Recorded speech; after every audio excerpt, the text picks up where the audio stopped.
बहुत बहुत स्वागत है सभी का हमारे यूट्यूब चैनल स्टूडेंट्स मीडिया में। मैं हूं राज और आप देख रहे हैं स्टूडेंट्स मीडिया यूट्यूब चैनल। तमाम छात्र छात्राएं, पिछले जो वीडियो मैंने बनाई थी सीटेट के ऊपर, जिसमें बताया था कि 1 to 5 के लिए यदि आपको शिक्षक बनना है, पर्टिकुलर बिहार की बात हो रही थी क्योंकि बिहार में अब बीपीएससी परीक्षा पास करने के बाद आप शिक्षक बनते हैं।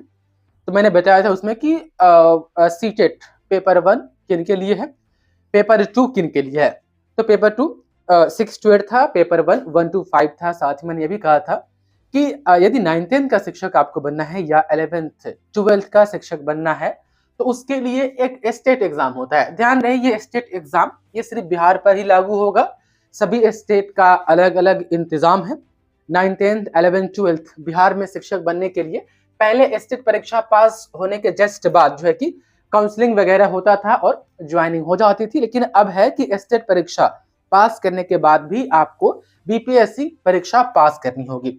तो जैसे सीटेट में 2 पेपर था, बिल्कुल वैसे ही है कि आपको स्टेट में भी 2 पेपर है। सीटेट में था पेपर 1 1 to 5 के लिए और पेपर 2 था 6 to 8 के लिए। वीडियो आपने वो वाला नहीं देखा है तो डिस्क्रिप्शन में लिंक है, जाकर के उसको देख सकते हैं। स्टेट में भी बिल्कुल वैसे ही है, इसमें 2 पेपर का एग्जाम होता है। यदि आप 9th 10th के लिए शिक्षक बनना चाहते हैं तो पेपर 1 का एग्जाम दीजिए। अगर आप 11th 12th के शिक्षक बनना चाहते हैं तो पेपर 2 का एग्जाम दीजिए। आप चाहते हैं कि दोनों एग्जाम दे, दोनों में से कोई एक हो जाए तो बेहतर है। तो दोनों का क्वालिफिकेशन अलग अलग है, दोनों का क्वालिफिकेशन आप फुलफिल कर पा रहे हैं तो आप दोनों परीक्षा में बैठ सकते हैं। अदरवाइज यदि किसी एक का जो क्वालिफिकेशन आप फुलफिल कर पा रहे हैं तो किसी एक में बैठेंगे। तो हम बात करते हैं विस्तार से। देखिए state secondary teacher eligibility test इसका पूरा नाम होता है। उसके बाद तमाम छात्र छात्राएं, मैंने जो 2 यहाँ पर क्वेश्चन लिखे हैं कि स्टेट परीक्षा क्या है, इस परीक्षा को कौन कौन दे सकता है। तो स्टेट परीक्षा जो है कि सेकेंडरी टीचर के लिए, देखिए प्राइमरी में होता है 6 to 8 तक प्राइमरी ही आता है। एक हो गया आपका सीधे प्राइमरी 1 to 5 और हो गया कि एक अपर प्राइमरी 6 to 8। उसके बाद से जो है कि 9th 10th सेकेंडरी टीचर में आ जाता है और 11th 12th senior secondary teacher eligibility test में आ जाता है। तो दोनों के लिए स्टेट ही इस्तेमाल किया जाता है। तो हम बात करते हैं पहले, यदि आपको 9th 10th का शिक्षक बनना है वो कौन कौन स्टूडेंट इस परीक्षा को दे सकते हैं। तो पहले तो एलिजिबिलिटी की हम बात करें तो पहले आपका ग्रेजुएशन कंप्लीट होना चाहिए, दूसरा आपका बीएड कंप्लीट होना चाहिए। किसके लिए? 9th 10th के लिए। इसका हम बात करेंगे तब इसमें हम क्वालिफिकेशन इसका बताएंगे। फिलहाल हम आपको जो है कि 9th 10th का क्वालिफिकेशन बता रहे हैं और इसका जो शिक्षक बनना है इसके बारे में बता रहे हैं।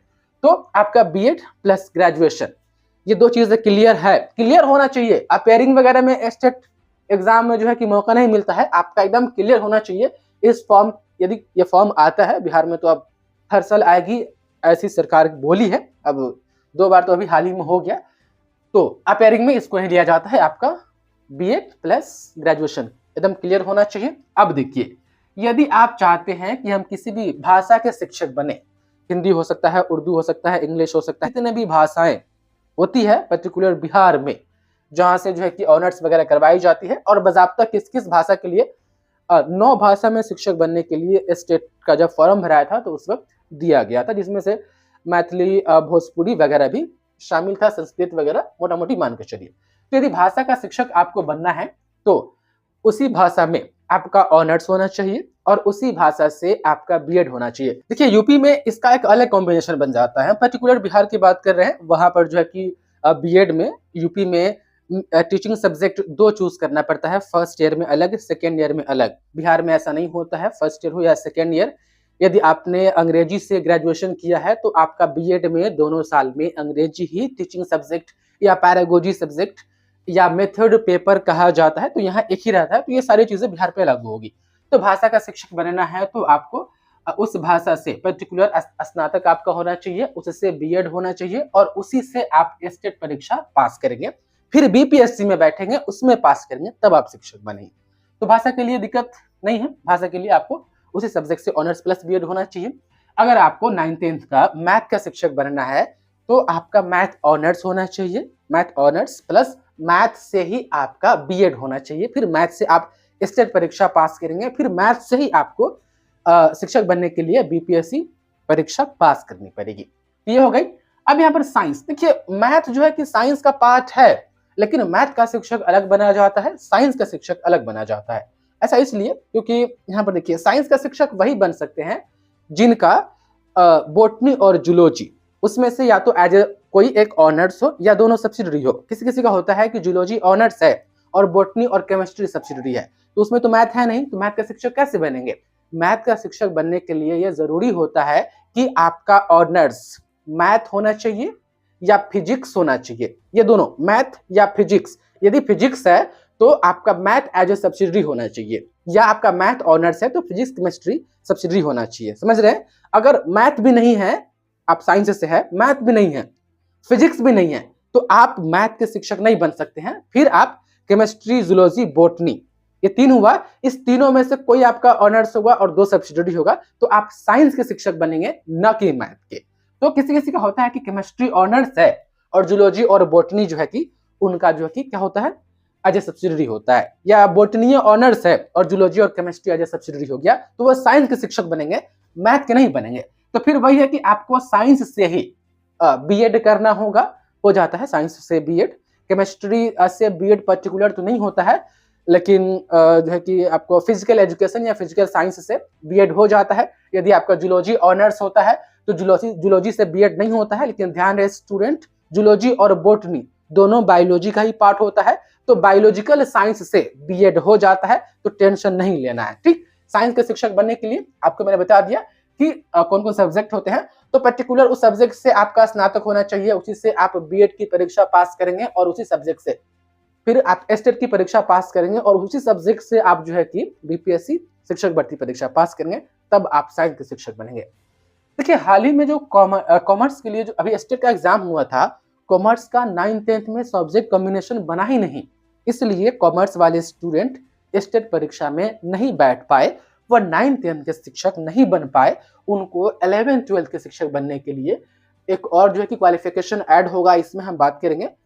कॉमर्स वालों के लिए 9th-10th में बीएड करने के बाद स्कोप नहीं होता है। कॉमर्स से आप है तो इतना ध्यान रखिए कि आप बीएड कर रहे हैं। अगर पर्टिकुलर आपके समय में सरकार अगर स्पेशल कुछ छूट दे करके कॉमर्स वाले को 9th-10th में लाए, वो अलग बात है, लेकिन हाल ही में जो एस्टेट का एग्जाम हुआ था कॉमर्स के लिए 9th-10th में कोई सब्जेक्ट कॉम्बिनेशन बन ही नहीं रहा था। 9th-10th में कॉमर्स की पढ़ाई नहीं होती है, इसलिए 9th-10th में कॉमर्स वाले शिक्षक नहीं बन पाते हैं। स्पेशल में हो सकता है कि बना दे सरकार एक कोई नई पॉलिसी ला करके, वो अलग बात है। कॉमर्स वाले या तो 6 to 8 में शिक्षक बनते हैं या 11th-12th में बनते हैं।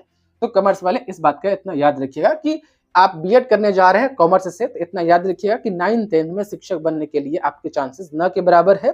वो हो सकता है विशेष परिस्थिति में, अलग बात है, लेकिन कॉमनली नहीं है। आप पेपर 2 पर 11th-12th के लिए या तमाम स्टूडेंट आप 6 to 8 के लिए ध्यान देंगे। तो कॉमर्स की हम बात इसमें उतना नहीं करते। अब देखिए सोशल साइंस में तमाम स्टूडेंट, आपको सोशल साइंस का शिक्षक बनना है, तो सोशल साइंस में सब्जेक्ट कॉम्बिनेशन को लेकर के कई सारी दिक्कतें आ जाती है। बहुत सारे स्टूडेंट होता क्या है कि किसी का साइकोलॉजी ऑनर्स है और सब्सिडरी में ले लिया, आपका पॉलिटिकल साइंस ले लिया, होम साइंस ले लिया, तो वो 9th-10th के सोशल साइंस के शिक्षक नहीं बन सकते हैं। सोशल साइंस के शिक्षक बनने के लिए एक स्पेशल शर्त होता है। कौन शर्त? देखिए, history, geography, economics, political science, ये 4 सब्जेक्ट है। ये 4 सब्जेक्ट को सोशल साइंस का मुख्य सब्जेक्ट माना जाता है। म्यूजिक को मुख्य सब्जेक्ट नहीं माना जाता है, ancient Indian history and culture को मुख्य सब्जेक्ट नहीं माना जाता है, होम साइंस को नहीं माना जाता है, साइकोलॉजी को नहीं माना जाता है। ये 4 है। तो यदि इस चारों में से, देखिए ये 4 तो है, लेकिन इसमें से भी 2 फांक है। ये हिस्ट्री और ज्योग्राफी अलग है, इकोनॉमिक्स और पॉलिटिकल साइंस अलग है।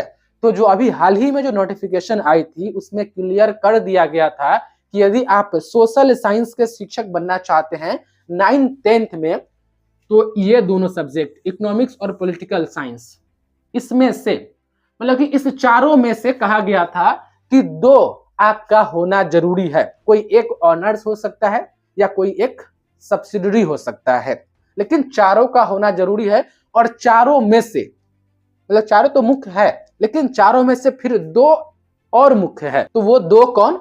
तो हिस्ट्री और ज्योग्राफी, ये वाला।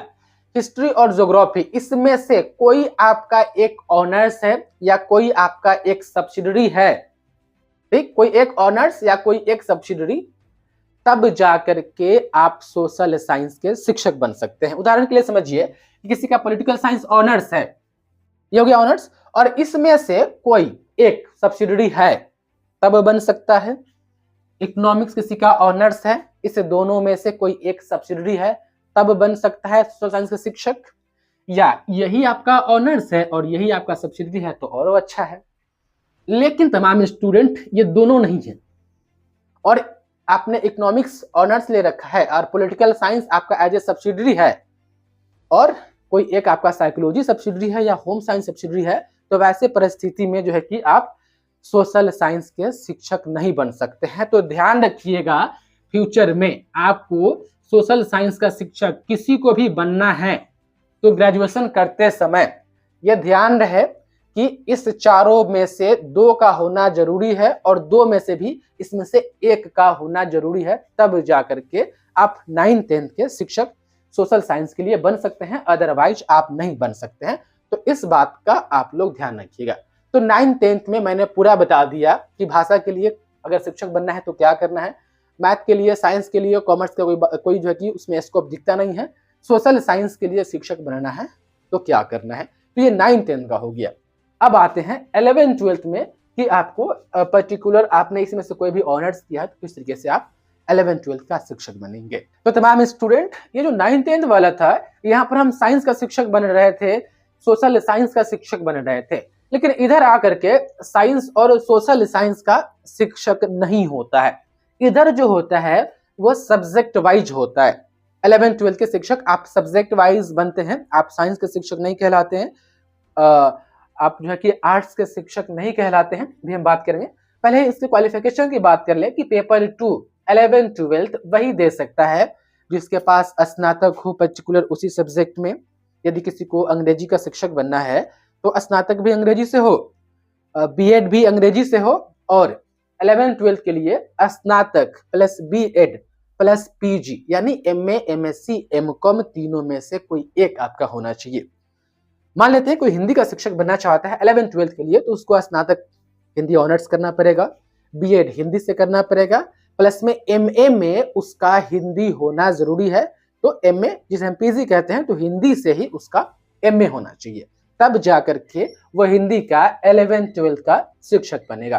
तो समझ रहे हैं क्वालिफिकेशन। 11th 12th के लिए बीएड के साथ साथ आपका पीजी भी होना चाहिए उसी सब्जेक्ट में जिस सब्जेक्ट में आप शिक्षक बनना चाहते हैं।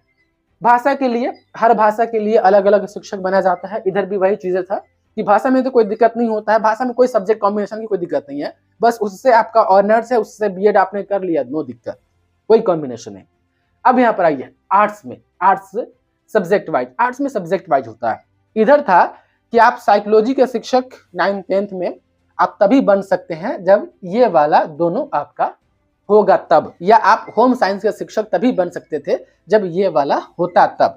इधर वैसा नहीं है, आपने साइकोलॉजी से ग्रेजुएशन किया है, साइकोलॉजी से आपने बीएड किया है, साइकोलॉजी से आपने एमए किया है, तो आप आराम से साइकोलॉजी का शिक्षक बन सकते हैं। 11th 12th में सब्जेक्ट वाइज होता है। होम साइंस का शिक्षक बनना है आपको, होम साइंस से आपका ऑनर्स होना चाहिए, होम साइंस से आपका बीएड होना चाहिए, होम साइंस से आपका पीजी होना चाहिए, होम साइंस से आपका एस्टेट होना चाहिए, और होम साइंस से आप बीपीएससी परीक्षा पास कीजिए, होम साइंस के शिक्षक आप बन गए। तो मोटा मोटी इधर समझ लीजिए कि म्यूजिक का, कंप्यूटर साइंस का, इलेक्ट्रॉनिक्स का, भोजपुरी का, किसी भी सब्जेक्ट का, चाहे वो किसी भी स्ट्रीम से हो, आपको शिक्षक बनना है तो आप उस पर्टिकुलर सब्जेक्ट से आपको बीएड प्लस में आप graduation, BEd, PG, MA, MSc, MCom, और उसके बाद से एस्टेट होना चाहिए। साइंस में भी वही है कि अगर आपको जूलॉजी का टीचर बनना है 11th 12th के लिए, तो जूलॉजी से आपका स्नातक होना चाहिए, उसी से आपका बीएड होना चाहिए, उसी से आपका जो है कि पीजी होना चाहिए, उसी से आपका एस्टेट होना चाहिए, तब जाकर के आप शिक्षक बन सकते हैं। किसी को बॉटनी का बनना है 11th 12th के लिए, तो वही सेम चीज है। कॉमर्स के लिए भी वही है। कॉमर्स में इधर स्कोप नहीं होता है, लेकिन कॉमर्स 11th 12th में बना जाता है ना, तो कॉमर्स का 11th 12th के लिए शिक्षक बनने के लिए आपका पर्टिकुलर उस सब्जेक्ट से, कॉमर्स से बीएड होता है, कॉमर्स से अकाउंट ऑनर्स हो जाता है। इसमें भी कई सारे हैं, उससे आप शिक्षक बन सकते हैं। तो मान लीजिए कॉमर्स मोटा मोटी, तो कॉमर्स से आपका बीएड होना चाहिए, ग्रेजुएशन होना चाहिए, उसके बाद से एमकॉम होना चाहिए और उसी से आपने एस्टेट की परीक्षा पास की हो, तब जा करके जब बीपीएससी शिक्षक भर्ती की बहाली आती है तब जा करके आप उसमें बैठते हैं, उस परीक्षा को पास करते हैं, मेरिट लिस्ट में आपका नाम आता है, फिर आगे सिलेक्शन प्रोसेस होता है। तो तमाम स्टूडेंट आप देख पा रहे हैं 9th-10th के लिए पीजी का जरूरत नहीं होता है, 11th-12th के लिए पीजी का जरूरत होता है। उम्मीद है आपको समझ में आ गया होगा एस्टेट क्यों करवाई जाती है। पहले बहाली इस परीक्षा को पास करने के बाद ही हो जाती थी, लेकिन अब हुआ कि नहीं, इस परीक्षा को पास करने के बाद भी आपको बीपीएससी परीक्षा पास करनी होगी, तब जा करके आप शिक्षक बनेंगे। ये वाला पास कीजिए तब, चाहे ये वाला पास कीजिए तब। कभी कभी होता है कि छात्र छात्रा दोनों पास कर जाते हैं, तो दोनों पास कर गए तो दोनों जगह तो आप जॉब कर नहीं सकते हैं, किसी एक जगह पे आपको ज्वाइनिंग करनी होती है, ज्वाइनिंग करनी होगी, क्योंकि आप क्वालिफिकेशन दोनों का फुलफिल कर रहे हैं, आपने दोनों परीक्षा में बैठा और दोनों में आपका सिलेक्शन हो गया, तो कोई एक ही आपको करना होगा। तो बस अपने सुविधा हिसाब स्टूडेंट अपना सिलेक्शन करवा लेते हैं। उम्मीद है कि आपको स्टेट के बारे में समझ में आ गया होगा कि कौन कौन कर सकता है और इसके लिए क्वालिफिकेशन क्या होता है तमाम स्टूडेंट। इससे जुड़ा कुछ और सवाल है तो वीडियो के कमेंट बॉक्स में अपनी बात रख सकते हैं। बहुत बहुत धन्यवाद आपका इस वीडियो को देखने के लिए।